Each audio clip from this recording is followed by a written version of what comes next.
My friends, the Brazilian government not only refused 2 visas, it crossed Washington's diplomatic red line.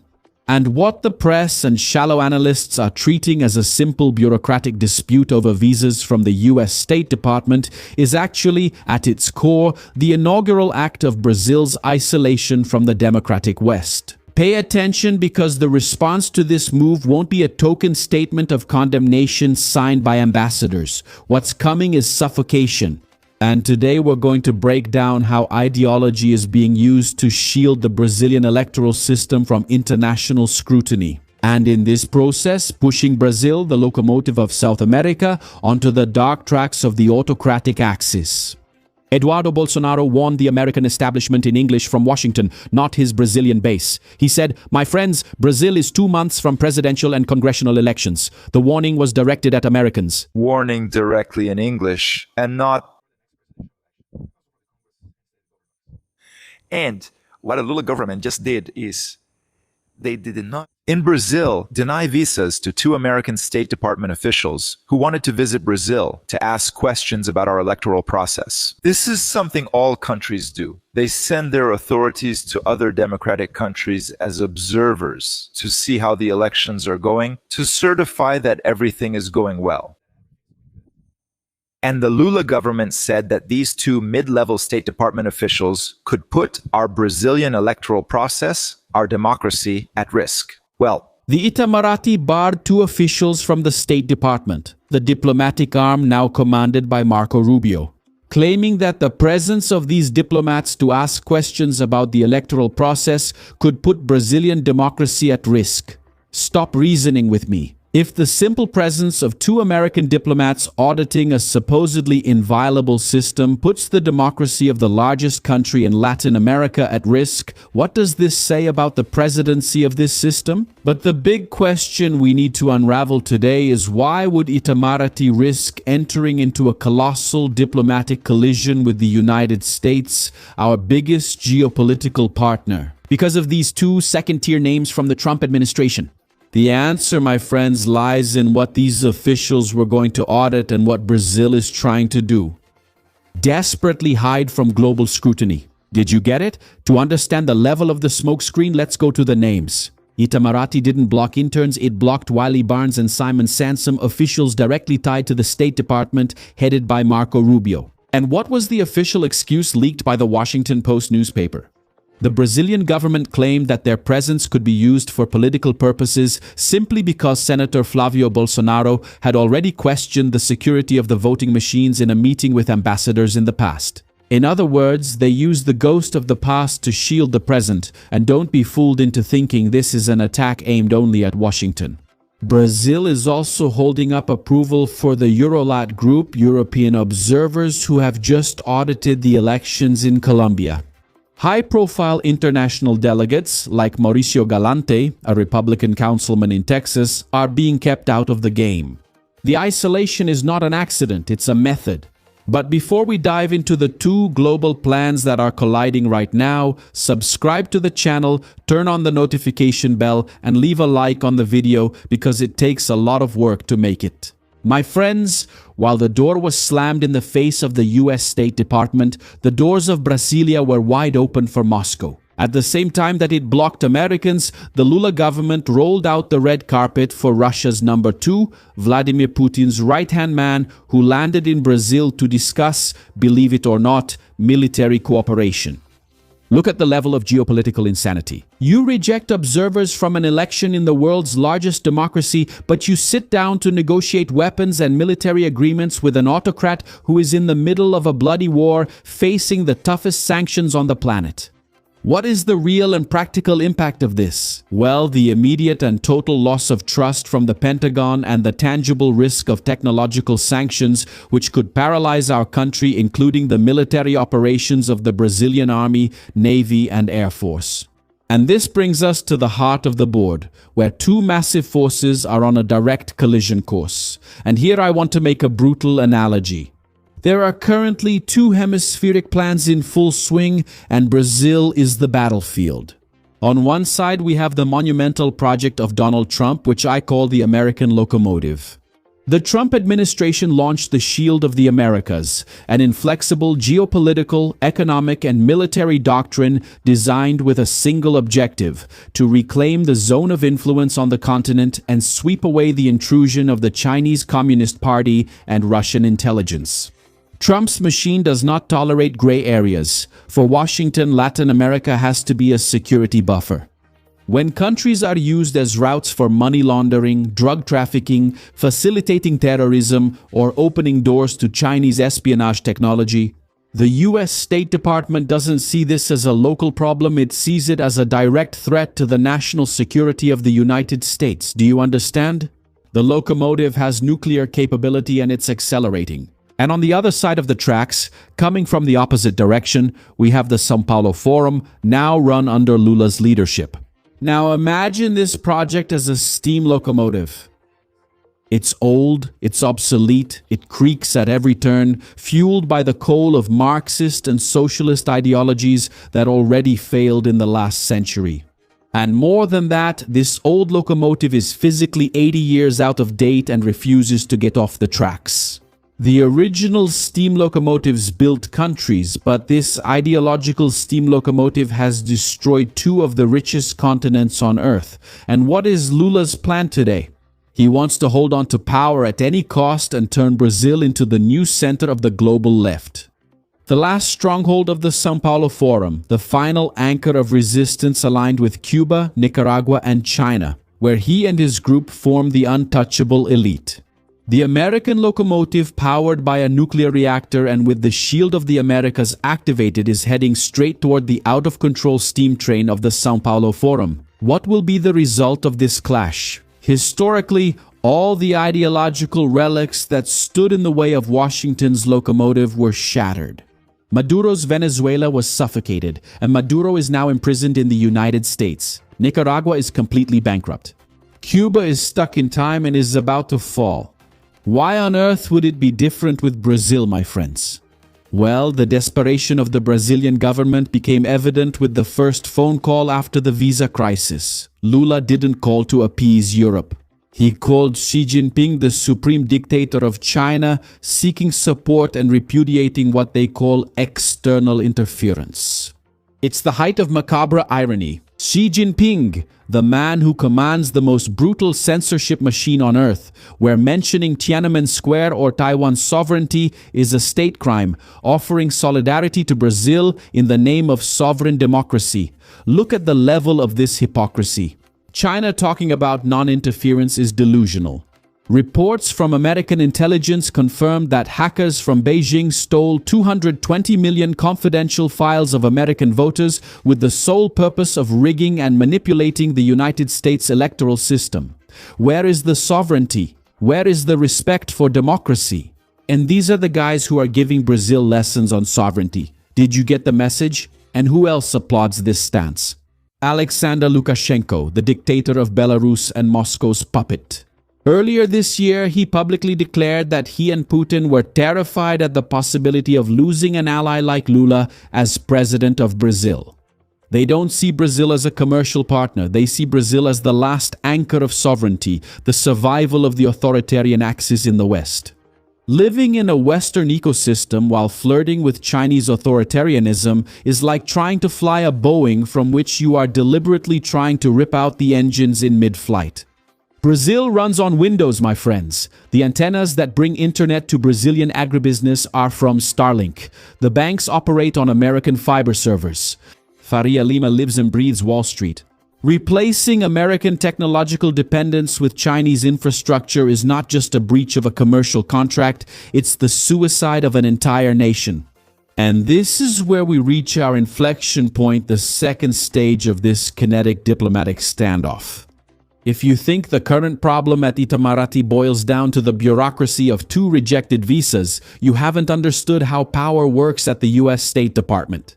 Pay attention. The United States doesn't need to invade Brazil to bring our elites to their knees. The response to the visa refusals won't be diplomatic, it will be surgical. Marco Rubio, Secretary of State, has something called absolute discretionary power. They don't need the approval of the US Congress to start a passport bloodbath.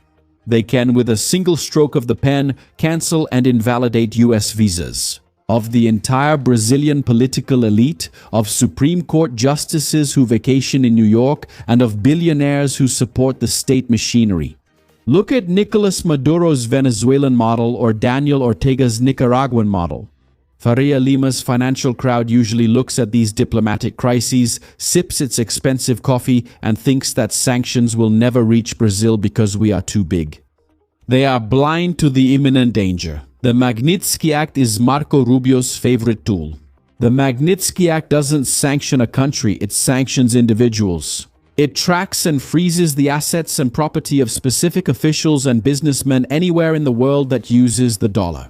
If the United States labels a single big name from the Brazilian system with a Magnitsky sanction, no global bank will be able to do business with that person under penalty of also being fined by the US Treasury.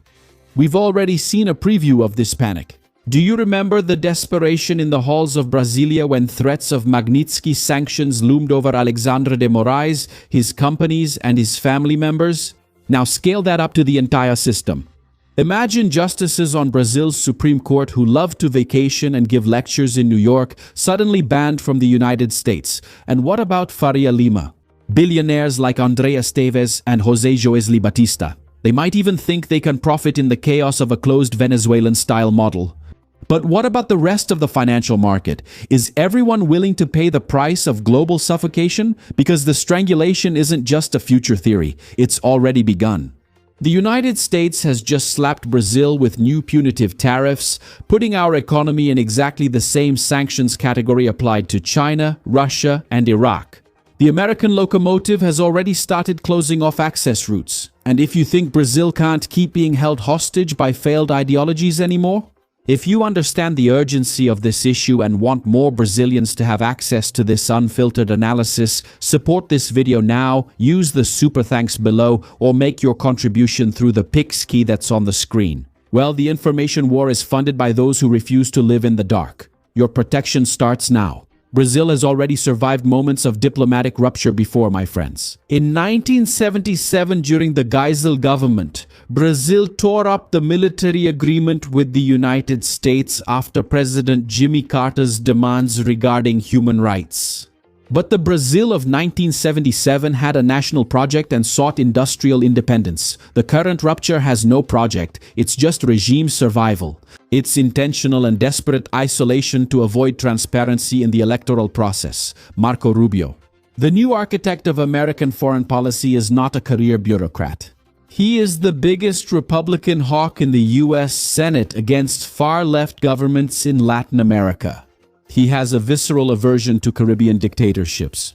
Itamaraty chose to pick a petty fight with the man who literally designed the architecture of sanctions that strangled Maduro and led him to prison. Now pay attention. Because from here, the scenario splits into three possible branches. The first is the tactical retreat scenario. The Brazilian government realizes the colossal mistake, quietly backtracks, blames a bureaucrat, and tries to issue the visas. The second is the gradual retaliation scenario, where Trump does not respond publicly. But the passports of the Brazilian elite start being quietly revoked at Miami immigration. And the third is the direct rupture scenario, where Itamaraty escalates the rhetoric, Trump applies crippling tariffs, and our economy sinks for good. And pay attention here. So that the system understands that we are not an uninformed mass being manipulated, let's go down to the comments now and write the keyword that captures the final verdict of this diplomatic crisis. Type in capital letters, clash of the locomotives. I repeat, the clash of the locomotives. They don't see Brazil as a trading partner. They see Brazil as the last lifeline for the authoritarian axis of the West. And that's exactly why, my friends, we have just created our new backup channel. If censorship takes this channel down, we are already preparing to keep operating. You can use the QR code that appears on the screen and go straight to subscribe to the new channel, or if you prefer, click on the secure link that's in the description and in the first comment.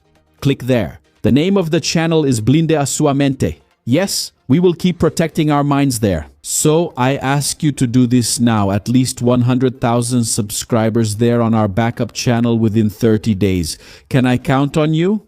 Now, going back to the panic in Brasilia, the board is set and the heavy pieces have been moved. Donald Trump's government has the pen, the databases, and the brutal weight of the dollar. Brazil only has the outdated ideology of the left. The left is isolated in South America with empty promises coming from Beijing and Moscow. And when we talk about Beijing and Moscow, look at Iran, look at Venezuela, look at Cuba. All of them are falling, all of them are collapsing, and we haven't seen a single soldier, not a single plane, not a single fighter jet stopping the United States from advancing. Would they do that for Brazil? It's practically impossible. The American locomotive won't slow down, it will only accelerate more each day. And the question that remains is no longer whether there will be a response from Washington, but who? Will the Brazilian system be willing to hand over to the Americans in order to try to save its own neck when the elites' visas actually start to be revoked? And when the elites' visas start to be revoked and the financial market panics with the final clash of these two locomotives? Your only escape route won't be to depend on decisions from Brasilia. It will be to depend on your own authority. In the geopolitical chess game, isolation destroys nations. In the free market, invisibility destroys your business. Brazil may be being pushed into the shadows right now, but your company can't afford that luxury. The most ruthless currency in the world today isn't the sanctioned dollar, it's people's attention. And what hurts the soul of a top entrepreneur and an expert with great knowledge the most is knowing they have the best offering but remain hidden while mediocrity goes viral. 15 years ago, I understood this harsh reality. Building undeniable authority requires dense content and lethal distribution. And today, reaching 50 million views every month on social media, my method is proven. Your identity cannot be outsourced. The owner needs to take the lead to master the algorithm and thrive, regardless of external chaos. Everyone who understood this and applied it to their lives, their businesses, and their knowledge tripled their reach and their monetization. And if you want to break out of this invisibility, the time is now. On August 16th, I will hold a 100% in-person immersion here at my studio in Curitiba. Well, the QR code is on the screen, the link is in the description and in the first pinned comment, but I'll be straightforward. There are only 2 seats left. When the last one is taken, the steel door comes down and I don't know when we'll have a new opportunity. Face to face with me, no boring theory, it's hands-on. What I do, what I use, and what actually works. The methods that got me into your home, on your phone, on your computer, on your TV, breaking through that bubble that seems unbreakable, but it's not. And I have a fantastic series to recommend to you that deals with all these events. It's like the movies predicted it, right? It's there on our series and movies channel with weekly tips on what to watch on the weekend without woke culture, without whining. Just sit down, pick the title, and enjoy it with your family. Link in the description, in the pinned comment, and in the card that appears on your screen now. And don't forget to subscribe to our backup channel. It's called Blind a Sua Mente. So we can continue in case this channel gets taken down. We're entering a time of censorship. Hey, didn't you see Janja asking for a social media platform to be taken down yesterday at the time this video was recorded? I saw it, so we need to take precautions. So go there, follow our new channel, 100,000 followers in 30 days. Come on, I'm counting on you. Now, make sure to subscribe to the channel, turn on the notification bell, and leave your like on the video because it takes work to make these. Blind a Sua Mente. I'm Shimon Oliveira, and I'll see you in the next video. See you then.